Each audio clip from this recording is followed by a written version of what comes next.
Chinese chefs go to specialized schools dedicated to this one thing. A technique where you take a piece of dough and pull it again and again until you get hundreds of noodles in minutes, taking years to master. I'm going to try to figure this out in one day.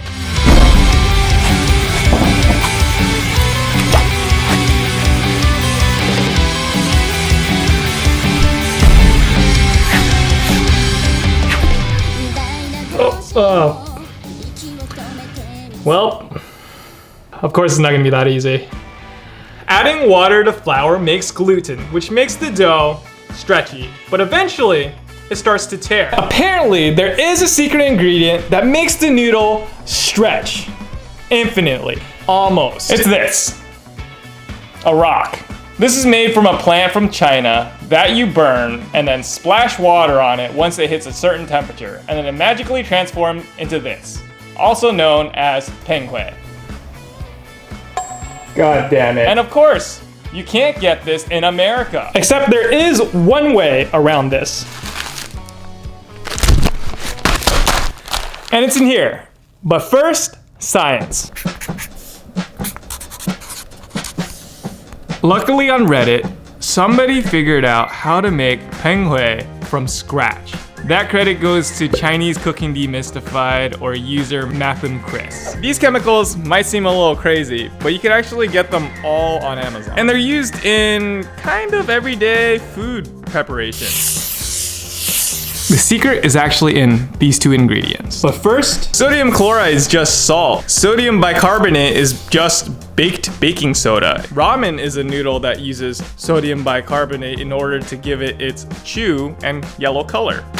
One of them helps seafood hold more water, making it more plump. Sodium triphosphate stabilizes the gluten network, so when you pull the dough, it's less likely to tear, while the other preserves food like wine, preventing it from going bad. Sodium metabisulfite breaks down disulfide bonds in gluten to make it stretchier when you pull it. Do not eat, drink, or smoke when using this product. Use only outdoors in well-ventilated area. Wear protective gloves, protective clothing, eye protection, face protection.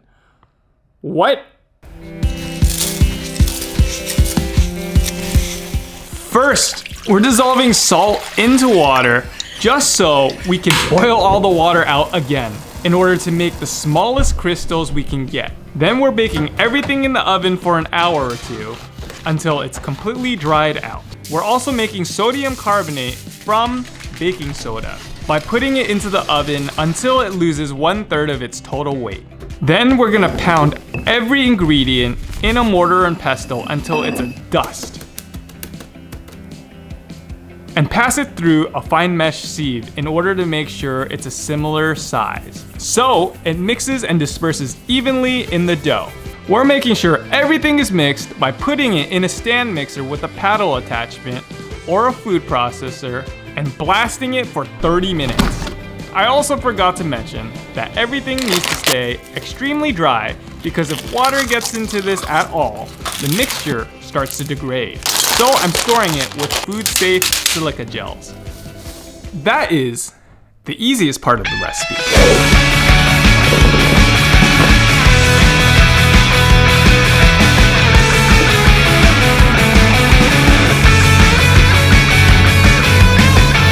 You know, I'm be honest, I have no idea what I'm doing. Supposed to like flatten the dough, but this dough is not even. Keeps like tearing and it's like clumpy. Doesn't look very pretty.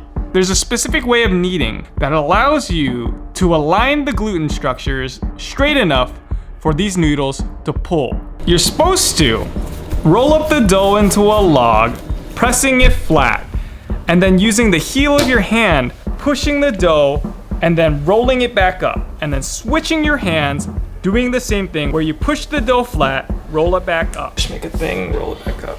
Push, make a thing, roll it back up.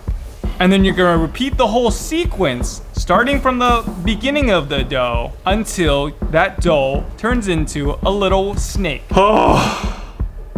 Okay, now we repeat it. You re-flatten the dough, fold it in half, and repeat it again. And you do this again. I am tired. And again.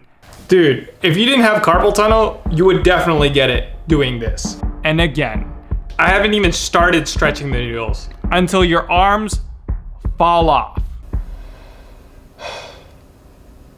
We haven't even added the secret ingredient yet.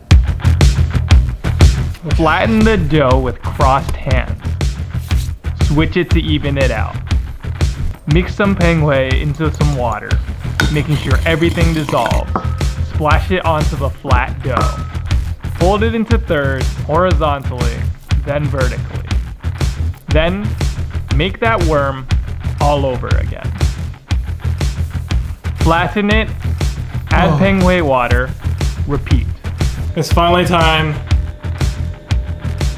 to knead some more. Once you finally added, I'm gonna add the rest of this, all your penghui water. Oh my god. It's time to test the gluten. By stretching it. Stretch the dough, fold it over on itself. When you can do it 5 to 6 times, your noodles are ready to pull. Except if it tears. All right, it's looking better. It's looking promising. Arm's length. Oh, fuck. You repeat everything all over. Fuck. Oh no, I fucking tore. God.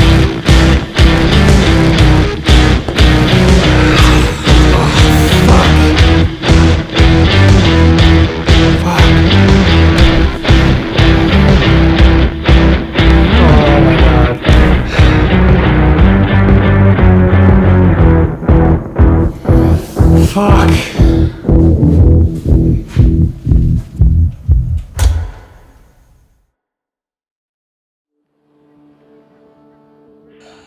I always struggled admitting when things were difficult.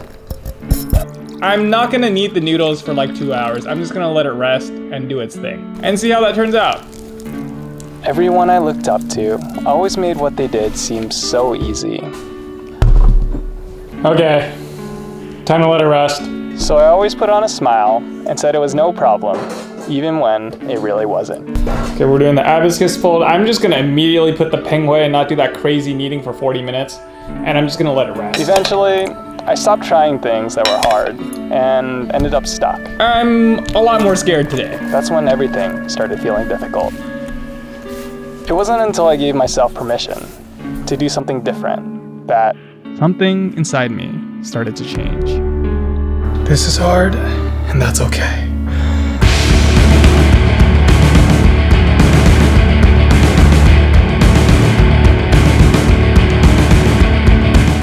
It was okay to get angry, be disappointed, and make mistakes.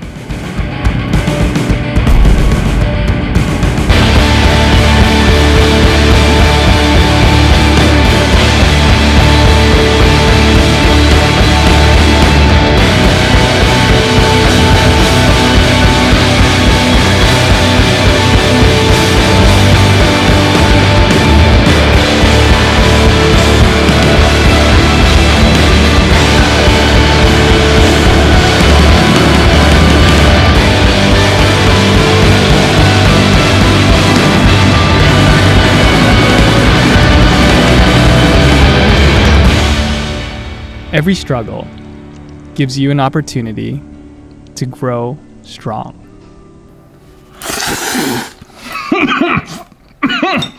Oh, that's spicy.